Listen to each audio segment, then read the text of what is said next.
আমাদের কিছু করার ছিল না, কারণ আমরা বাধ্য হয়ে মা মেয়ে দুজনেই বিয়ে করছি ওনাকে। মানে করার ছিল না বলতে এই এই মুরব্বী চাচাকে আপনারা মা এবং মেয়ে দুজনে বিয়ে করেছেন? জি। কেন? ভালো লাগছে। ভালো লাগছে? জি। তো ভালো লাগে এই জন্য মা মেয়ে একসাথে বিয়ে করবেন, একই, তাও আবার এই ধরনের একটা বৃদ্ধ মানুষকে? করছি, কারণ আমি চিন্তা ভাবনা করছি অনেক যে মেয়ে আর এক জায়গায় বিয়ে দিই, কারণ মায়েটার আমি অনেক ভালোবাসি, মানে দূরে রাখতে চাচ্ছিলাম না, তাই মায়েরা রাজি করে দুজন মিলে বুদ্ধি করে বিয়ে করছি। দর্শক, এখানে একটি অলৌকিক ঘটনা ঘটে গেছে আপনাদেরকে যদি বলি, যে সেটা হচ্ছে যে দেখতেই পারতেছেন এখানে কিন্তু একজন স্বামী এবং এ পাশে মা এবং এ পাশে হচ্ছে মেয়ে। এই মা মেয়ে তারা নাকি বাধ্য হয়ে একজনকে, এই বৃদ্ধ চাচাকে বিয়ে করেছে এবং তারা এখন সংসার করতেছে, তারা নাকি সুখে আছে। এই খবরটা পেয়ে কিন্তু আমরা আসলে চলে আসছি এখানে তাদের ইন্টারভিউ নেওয়ার জন্য। আপনারা সবাই একটু ভিডিওটা বেশি বেশি করে শেয়ার করে দিবেন এবং পুরো ঘটনাটা দেখার জন্য আমাদের সাথেই থাকুন এবং দেখতে থাকুন। আশা করি আপনারাও ক্লিয়ার হয়ে যাবেন যে কেন এরা বিয়ে করেছে। আচ্ছা আপু, আমি যদি প্রথমে আপনাকে বলতে চাই যে আপনারা তো, আপনার মেয়ে তো একটা ইয়াং, তাই না? আপনার এই মেয়েটাকে তো আপনি অন্য কোথাও বিয়ে দিতে পারতেন, তাহলে আপনার সাথে ওনার সাথে বয়সে ঠিক আছে, কিন্তু আপনার মেয়ের সাথে ওনার বয়সের তো আর ঠিক নাই, ঠিক আছে? ঠিক নাই সেটা তো বুঝলাম, কারণ ওই যে বললাম যে মেয়েরা আমি অনেক ভালোবাসি, আমি চাই না যে আমার মেয়ে আলাদা থাক, অন্য জায়গায় যে বিয়ে করে সংসার করে। আচ্ছা, এটা আরেকটু জানতে চাই যে সর্বপ্রথম বিয়ে করছেন কি আপনি? কি মেয়ের প্রথমে ওনার সাথে বিয়ে দিয়েছেন নাকি আপনি বিয়ে করছেন ওনাকে? আমি করছি, মানে একদিনই করছি, আমি আগে বিয়ে করছি তারপর মেয়ে। আচ্ছা আচ্ছা, আপনি আগে ওনারে বিয়ে করছেন, তারপরে মেয়েরা ওনার সাথে বিয়ে দিয়েছেন, কারণ কি? মানে উনি কি আপনার উনি কি মেয়ের সাথে কিছু করছিল, অনৈতিক কিছু? একটু কোন হাসা কথা কন, সত্য কথা কইবেন, মিথ্যা কথা কইবেন না। আমার মেয়ের কোথাও আগে বিয়ে হয় নাই। না না, বিয়ে না, আমি যেটা বলছি মনে বুঝাইতে পারি নাই। আমি বলছি আপনি যখন ওনাকে বিয়ে করেছেন, বিয়ে করে যখন মেয়েরে নিয়েই তো এবারে আসছেন, আপনার তো কেউ নাই, আপনি যেটা বললেন, তাই না? আপনি বাধ্য হয়ে ওনাকে বিয়ে করেছেন। আচ্ছা, বিয়ে করার পরে যখন মেয়েরে নিয়ে ওনার কাছে চলে আসছেন, তখন উনি কি মেয়ের দিকে নজর দিছিল? মেয়েরে কি কিছু করছিল? না না না। হ্যাঁ, সত্য কথা কন, মিছা কথা কইবেন না, সত্য কথা কন। না রাখেন।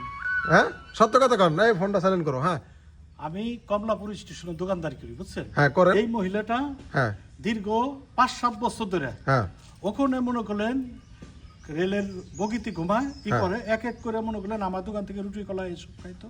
হ্যাঁ এক পর্যায়ে মনে করলেন আমার বাড়ি এলো কুড়িগ্রাম। হ্যাঁ হঠাৎ করে চিন্তা করলাম আমার পরিবারটা মারা যাওয়ার পর আমার একটা সঙ্গিনীর দরকার।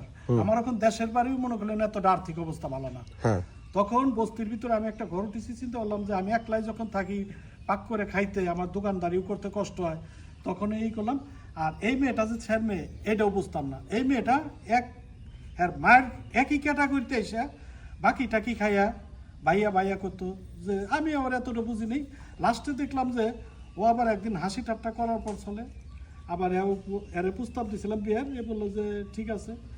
তখন এক কথার ভিতরে আর এক কথা পেঁচ লাগিয়া, যেহেতু আমি ওরই আশ্বাস দিয়েছিলাম, ওরও দুইজনে মিলে হয়তো ও বললো যে দেখো তোমার সংসার আমি চালাবো, দোকানদারি হয়তো চালানোর ব্যবস্থা আমি করে দেবো একটা লোক দিয়ে। পরে ভাবলাম যে একটা মানে ছেলে টেলে আছে, লাস্টে দিয়ে একটা মেয়ে আছে, চিন্তা করলাম কোনটা যদি দোকানদারি করে হয়তো আমার। না না, ওইটা না আমাদের প্রশ্ন, ওইটা না আমাদের প্রশ্ন ছিল কোন জায়গায় আপনি বুঝেন নাই।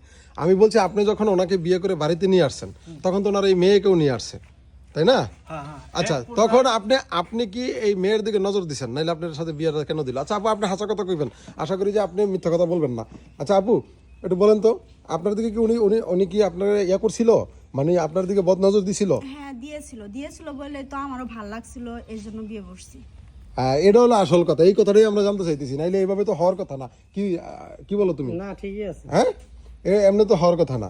আচ্ছা যাই হোক, এই যে কাজটা করলেন, আমি এই আপুর কাছে, এই যে আপনার কাছে একটু জানতে চাই, আপনি একটু বলেন তো, এই যে আপনার মেয়ের দিকে উনি যে নজর দিল, বা আপনার মেয়ে তো বললো, স্বীকারোক্তি দিল যে এই যে নজর দিল বা কিছু একটা করছে, নিশ্চয়ই দুজনের মধ্যে কিছু একটা হয়েছে, আপনার মেয়ে বলছে যে এই ভালো লাগছে, ভালো লাগার কারণেই মেয়েও রাজি হয়েছে বিয়াতে। তাহলে এই যে করছেন, মানে এটা কি নিজে সুখে থাকার জন্য করছেন? মানে আপনি নিজে সুখে থাকার জন্য শেষ বয়সটা? হ্যাঁ, আমি তো নিজের সুখে থাকার জন্যই করছি। দর্শক আসলে শুনতে পারলেন যে আসলে ওনারা সুখে থাকার জন্যই ওনার মেয়েকেও বিয়ে দিয়েছে, এবং সেই জন্য কিন্তু আসলে ওনারা কিছু অনৈতিক হয়তো কিছু ছিল, জানি না, আল্লাহ তাআলা ভালো জানে, কিন্তু ওনারা স্বীকার করতে চায় না, যতটুকু আমরা সম্ভব বের করেছি ওনাদের কাছ থেকে। কিন্তু আরেকটা জিনিস মুরব্বী আপনার কাছ থেকে জানতে চাই, যে আপনার মানে এই যে ওনারে বিয়ে করে আনলেন, আনার পরে ওনার দিক নজর কারো দেখতে ছোট কচি, এই জন্য না না তাইলে তাই বলে এখন একটা জিনিস কি আমার উপকার হয়েছে, আমার ছেলের মতন কাজও করতেছে, যেহেতু আমার পরিবার ও দোকানদার। আমি যেটা জিজ্ঞেসি এটা কোন আপনার দোকানদারি ব্যবসা সাবজেক্ট আমরা জানতে চাই না, ওটা আপনার পার্সোনাল বিষয়। আমি জানতে চাইছি যে আপনার এই যে উনি বয়স্ক, মানে ওনারা দেখে বয়স্ক মহিলার বিয়ে করছেন যে যাতে আমি এক ডিলে 2 পাখি মারতে পারি। কি ভাই আপনারা কি কোন আপনারা? আমি তো মনে করলেন শরীরে যে কন্ট্রোল বুঝছেন, আমি তো বেশি দিন থাকুম না, আমি মারা যাবো হয়তো। দেখুন যায় আমার যে অর্থ সম্পদ আছে, আমার তো দুনিয়ায় কেউ নাই, হ্যাঁ হয়তো দেখুন যা ওরাই করবো লাস্টে, হয়তো বিয়ে যে কোনো ভাইলে পয়রা করছি, হ্যাঁ হয়তো যা আছে অনুপুর আল্লাহ জানে কয়। আচ্ছা আপনি একটু আগেই বললেন কাকা, আপনি একটু আগে বললেন যে আপনার বাড়ি কুড়িগ্রাম, আপনার গ্রামের বাড়িতেও তেমন কোনো ইয়া নাই। নাই। আবার এখন বলতেছেন আপনার অর্থ সম্পদের অভাব নেই, অর্থ অর্থ মরে গেলে। সম্পদ এটা ভুল কথা আপনারা। আমি বলছি অর্থ সম্পদ আমার নাই, এখানে যা আছে এইটুকু এর মাধ্যমে দিয়ে আমি হয়তো দুনিয়াতে বিদায় নিব। সাংবাদিক ভাই, আপনারা যাই বলেন উনি যে কাজটা করছে এটা কিন্তু একবারে মাইনা নেওয়ার মতো না। না, এখানে ঘটনা হয়েছে কি, আমি একটু বলি আমার দর্শকদের একটু ক্লিয়ার করি। আর দর্শক আসলে জানেন যে আপনারা বুড়া বয়সে এসে কিন্তু একটা ভীমরতি ধরে একটা কথা আছে না, হ্যাঁ, যে সেই ভীমরতিতে ওনারে ধরছে, আর ওনার লগলা করছে ওই যে মারেও ধরছে। হিসাবটা বুঝছেন? মা সুখের জন্য তার মেয়ের জীবনটাকেও বিসর্জন দিল। আচ্ছা এখানে তাহলে বিয়েটা কার সঙ্গে আগে হয়েছে? মায়ের সাথে হয়েছে, কইলি তো এটা, এই প্রশ্ন তাকে করিয়েই গেলাম, তো বললোই যে মা। আচ্ছা আসলে আচ্ছা, আপনি মায়ের কাছে ভাই, মায়ের কাছে আমার একটা প্রশ্ন। হ্যাঁ হ্যাঁ হ্যাঁ আপনার সাথে তো আগে বিয়ে হয়েছে তাই না? জি। তাহলে পরবর্তীতে যখন আপনার মেয়ের সাথে বিয়ে হইলো, এটা কি আপনি জাইনা শুনে বিয়েটা মানে করাইছেন আপনার স্বামীকে, না আপনার মানে চুরি করে বিয়ে? না, এটা তো জানি শুনি করাইছে, এটা তো কইই গেছে, প্রথমেই কইয়ে গেছে। হ্যাঁ, ওই যে কইলো বিয়ে দিছে, ভালো লাগছে, ওনারও ভালো ওই যে মেয়েও তো কইলো যে ভালো লাগছে। মানে নিতে পারছেন? বুঝলে তো হাসা কথা, বুঝলে তো হাসা কথা তুমি বলতে মেয়ে তো তোমার না, এটা তো বলো। কারণ আছে হ্যাঁ কি কি বুঝি নাই, মেয়ে ওনার না মানে? মেয়েটা আসলে প্রকৃত ওনার না, ওই রেল স্টেশন ওরে ছোটকালে পাইছে, পায়া হেরে মানে কমলাপুরে পাইছেন আপনি? ওই ওইভাবে মানে আপনার এইটা কথাটা তো অবাক হয়ে গেলাম। আচ্ছা এইটু একটু বলেন তো আপা, কি হয়েছে ঘটনাটা? মানে মেয়ে আপনার না, এই মেয়ে আপনার না, না। মানে আপনি কি রেল স্টেশন পাইছেন জি ছোটকালে? জি। এই মেয়ে যখন ছোট ছিল, কত বছর বয়স ছিল তখন? 3.5 বছর। তখন আপনি পাইছেন? জি। তা আপনি লাইলা বিষয় মানে মানুষ করছেন আর কি, বড় করছি। বড় করছেন। এখন আপনারা মা বললেই ডাকে, এই আপু তোমার আসল ঠিকানা তুমি জানো না? না জানি না। মানে ছোটবেলা থেকে ওনার কাছেই মানুষ হইছো, হ্যাঁ ওনারই মা বললে ডাকো? ওনাকে মা বলে ডাকি। আচ্ছা আচ্ছা আচ্ছা, ভাই ভাই আমি একটা কথা কইবার চাই। হ্যাঁ মেয়ে আপন হোক আর পর হোক, আপনি এই ক্যামেরা যাই বলেন, এনে যান। সামনে আসেন ভাই, সামনে আসেন। শুনেন, মেয়ে আপন হোক আর পর হোক, ছোটবেলা থেকে কুড়িয়ে পাক আর যেমনি পাক, মেয়ে তো মেয়ে। হ্যাঁ। তে মেয়ে ও নিজের মেয়ে মনে করেই মেয়েকে তো বিয়ে করা যাবে না। না, এনে একটা কথা আছে, উনি তো আর ওনার রক্ত না। রক্ত না হোক, কিন্তু মেয়ের মতো করে মেয়ের মন মানসিকতা দিয়ে তো মানুষ না, করছে। ওইটা ঠিক আছে, ওইটা তো উনি করছে। এখন ওনার লাগে তো তাহলে আর- উনি যে কাজটা করছে, এই কাজটা কি সমাজে কি মাইনা নিব? এটা কি অ্যাকসেপ্ট করবো? না, এটা জানলে তো কেউই মানবে না। কিন্তু কিন্তু এখানে ঘটনা হচ্ছে, আমি যতটুকু এই বুঝি, ধরনের কাজ যদি কেউ করে তাহলে তো বাবা মার প্রতি সন্তান বিশ্বাস হারাইবো ভাই। না ওইটা ঠিক আছে। কিন্তু আসলে আমি আরেকটু জিনিস বলতে চাই, সেটা হচ্ছে দর্শক আপনারা শুনলেন যে আসলে উনি এই মেয়েটাকে নিয়ে, ওনার পালিত মেয়ে, মানে কমলাপুর রেল স্টেশনে পরে মানে পাইছিল, তখন থেকে উনি লালন পালন করে বড় করেছে। এখন উনি বিয়ে করেছে এই চাচাকে, চাচারের সাথে বিয়ে করার পরে উনি আবার ওনার দিক নজর দিছে, নজর দেওয়ার পরে এরা মনে হয় যে এই আপু মনে হয় বিয়ে করাই দিছে আর কি।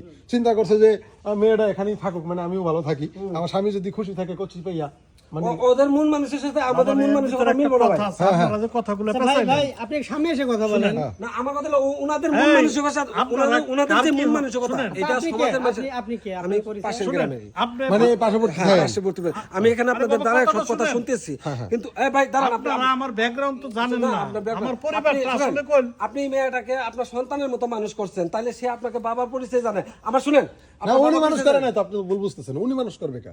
মানুষ তো করছে উনি, উনি মানুষ করছে, হাও মহিলা। উনি মানুষ করছে, আর ওনার কাছে ওনার তো সন্তানের মতো ওটা দেখার সময় নাই। না, উনি সময় থাকবে, কারণ উনি দেখছে কোচে, আপনি বুঝেন না। আরে এটা হলো বাঙালি, বাঙালি থেকে যদি মনে করেন যে ইয়া দেখে, তাহলে তো নজর সবারই যাবে। না বিন্দুতে ধরছে। হ্যাঁ, সামনে আসেন, সামনে কথাটা আসেন। বুঝেন, আমার পরিবারটা বুড়া মানুষ না স্টেশনে দরদারি করে না, বিভিন্ন মেয়ে দেহে দেখে ওই নজরে মনে হয় বিন্দুতে ধরে। বাবার বিমরতি কথাটা ধরছে। বুঝেন, আপনারা কথাটা বুঝেন। আপনারা যখন না আমার না, আপনার কথা শোনার সময় নেই। আমার আপনি হচ্ছে কোন পরিবারটা ক্যাটাগরি, বিভিন্ন মাদক শোনেন শোনেন সেবী ছিল। শোনেন, আপনার যে আপনার নজর যে কেমন, এটা আমাকে বোঝা শেষ। আমার পরিবার আর শোনেন, আপনার একটা কথা বলি, এই থামেন, ক্যান্সার। কাকা চুপ করেন। আপু আপনার একটা কথা বলি, আপনার মেয়ে না, আপনি হয়তো পেটে ধরেন নাই, কিন্তু আপনার তো মা বললেই ডাকছে। আপনি তো সন্তান হিসেবেই তো তাকে মানুষ করেছেন, কিন্তু আপনি আপনার এই মেয়ের জীবনটা এভাবে নষ্ট না করলেও পারতেন। ভাই আমি এই কথাটাই আপনার বুঝাইতে চাইছি, এই কথাটাই আমি বুঝাইতে আমি চাইছি। বুঝছি। হ্যাঁ, যাই হোক, শোনেন, এটা আপনি ঠিক করেন নাই, বুঝছেন? আমার কথা আপনি কষ্ট পাইতে পারেন, কিন্তু দর্শক আপনারা সবাই বিচার করবেন, মানে আমি যে কথাগুলো বলছি কথাগুলো ঠিক আছে কিনা আপনাদের কাছ থেকে জানতে চাই। সবাই একটু কমেন্ট করে জানাবেন আমাকে যে আমার কথাগুলো ঠিক আছে কিনা। আমি আসলে ওনাদের ইন্টারভিউ নিতে চাচ্ছি না, কারণ আমার আসলে ভাই মাথা গরম হয়ে গেছে কথা শুনি না। যাই হোক, সবাই ভালো থাকবেন, সুস্থ থাকবেন, আজকের মতো বিদায় নিচ্ছি। আর এই ধরনের ভিডিওগুলো আসলে আমরা তুলতে ধরছি একটা কারণে, সেটা হচ্ছে যে মানুষকে সতর্ক করা, সমাজ সাথে সবাই সতর্ক হয় এবং সবাই যেন এই ধরনের কাজ থেকে বিরত থাকে, সেজন্য আসলে এই ভিডিওগুলো করা। সবাই ভালো থাকবেন, সুস্থ থাকবেন, বিদায় নিচ্ছি, আল্লাহ হাফেজ।